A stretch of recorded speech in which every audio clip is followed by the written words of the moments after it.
আসসালামু আলাইকুম রহমতুল্লাহ। আজকে আমিরে জামাতের কয়েকটি কথা আপনারা মনোযোগ সহকারে শুনবেন। একজন বড় দায়িত্বশীল নেতা একদিন আমাকে বললেন যে আল্লাহ তাআলা কি মজলুমের ডাক শুনেন না? আমি বললাম কেন শুনবেন না? বলেন কই, আমি না হয় একজন গুনাহগার সাধারণ মানুষ, কিন্তু দুই তিনজনের নাম বললেন যে আমি তো ওনাদেরকে দরবেশ মনে করি, আমার চোখের পানি আল্লাহ হয়তো শুনলেন না, ওনাদের চোখের পানি আল্লাহ দেখেন না? অবশ্যই দেখেন। আমি তাকে বলেছিলাম যে আপনার ক্যালেন্ডার আর আল্লাহর ক্যালেন্ডার এক নয়। আল্লাহর একদিন আমাদের 50,000 বছরের সমান। সুতরাং আল্লাহ তাআলা আমাদের ক্যালেন্ডারে চলেন না, আল্লাহ চলেন নিজের ক্যালেন্ডারে। মানুষ বহু পরিকল্পনা করে, সব পরিকল্পনা বাস্তবায়ন হয় না, কিন্তু আল্লাহ যা পরিকল্পনা করেন তার সব কিছু বাস্তবায়ন হয়, কোনো কিছু ব্যর্থ হয় না।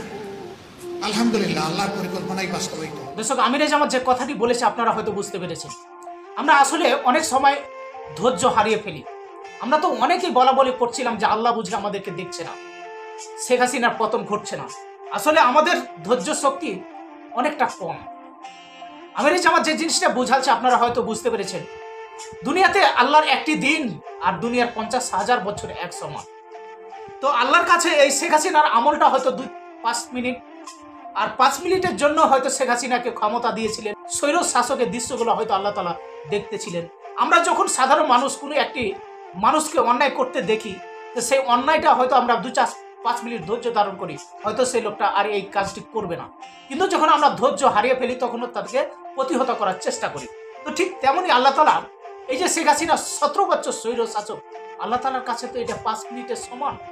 আল্লাহ তাআলা ধৈর্য ধারণ করে। আল্লাহ তাআলা আসলে মানুষকে ছাড় দেয়, কিন্তু ছেড়ে দেয় না।